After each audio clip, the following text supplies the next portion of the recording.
smiled and he said, "Quit. I'm going to become a doctor so I can help other sick children." Now,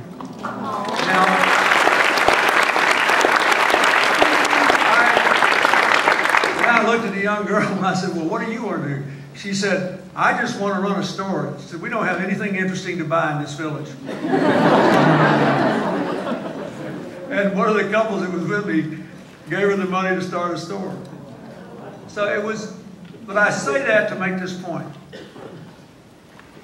I was recently in a little village in Colombia where these women, Afro-Caribbean women, who were literally driven out of their homes by the narco-traffickers and their guerrilla supporters in Colombia, gathered along a river trying to find a place of refuge where they could live, and it happened to be one of the best places to grow spices in Colombia. So they started raising spices and packaging them, and our foundation helps them market these spices. We just got them 35 new outlets to sell their spices in.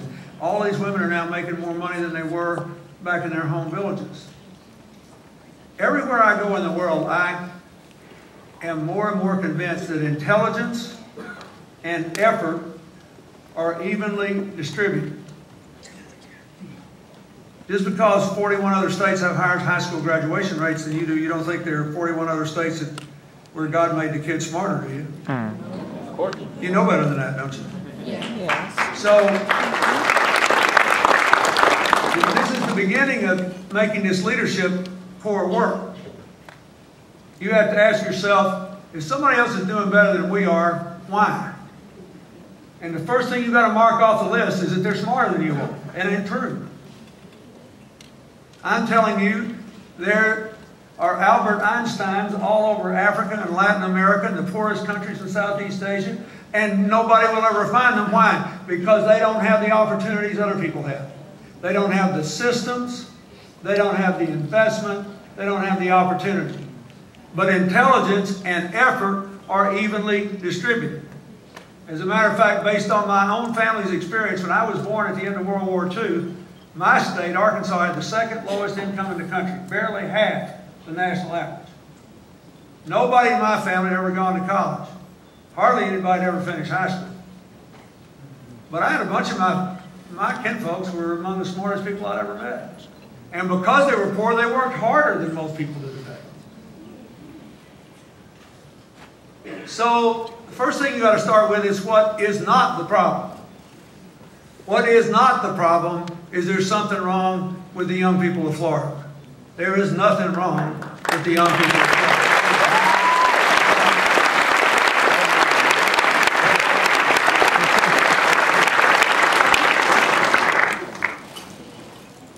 What is wrong is that you don't have the systems, the structure, the investments necessary to let them manifest the gifts God gave them.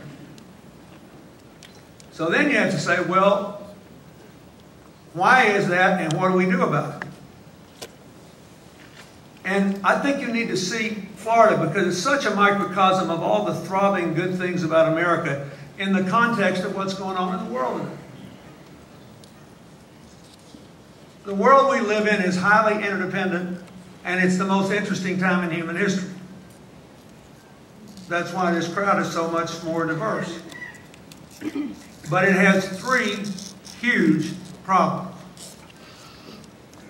Persistent inequality in incomes, education, and health care. Number one. Number two, extreme vulnerability to unstable forces. Because the very things that make us enjoy the modern world, easy access to information, open borders, easy travel, moving around, meeting people that are different, also make us vulnerable. Consider the swine flu. They have a couple of cases in Mexico. They shut down the Fort Worth, Texas school district. We have one case in New York City. I live 20 miles north of the city. Total strangers start coming up to me on the street asking if it's safe to take their kids to a Broadway play or to the zoo.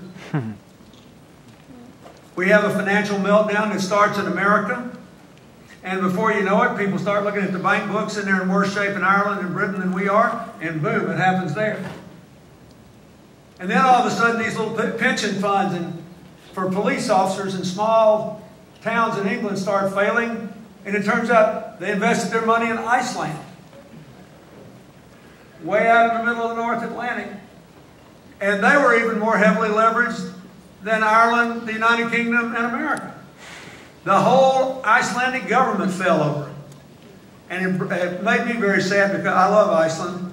And it was really, they were the most modern, interconnected place to be so physically isolated.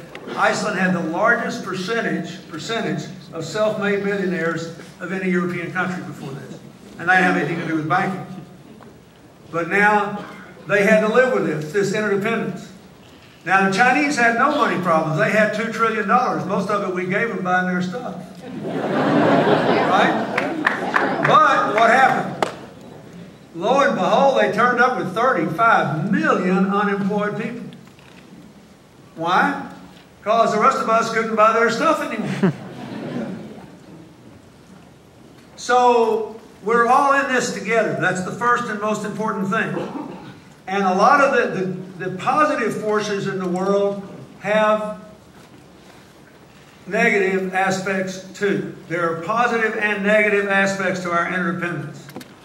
There are forces that are integrating us, bring us together, and forces that are disintegrating. Sometimes one thing can be both integrating and disintegrating. Take the internet. It's a great thing. I had so much fun in this last year's campaign.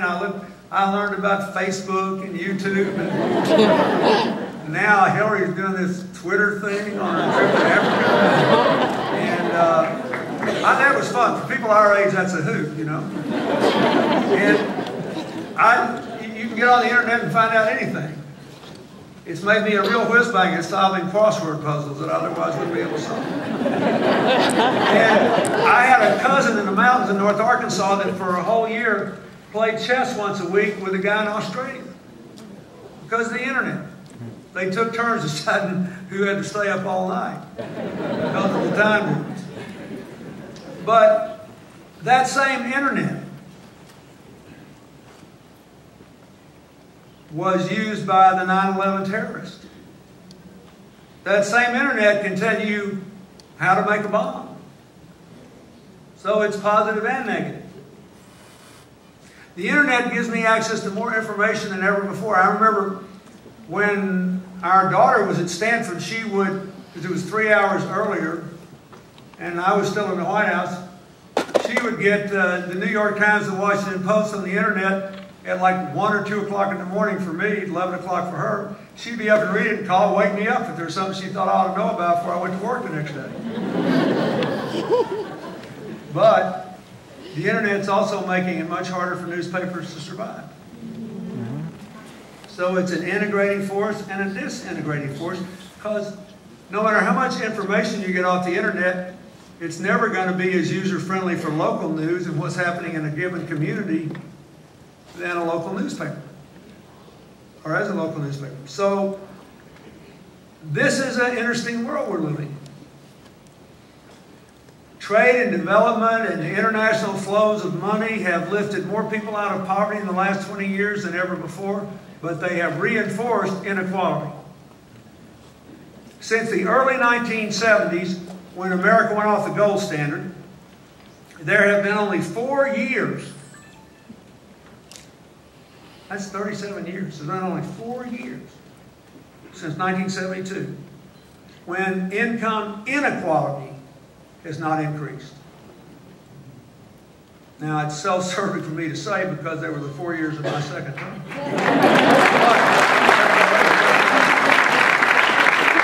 But I don't mean it to be self-serving. I want to illustrate why.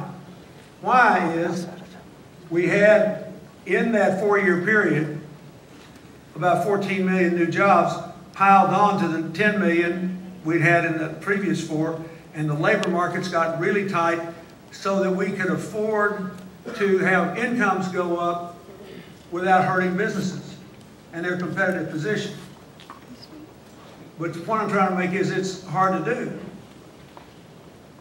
In this last decade, even before the financial meltdown cratered the economy last September, before then, median income, that is the one in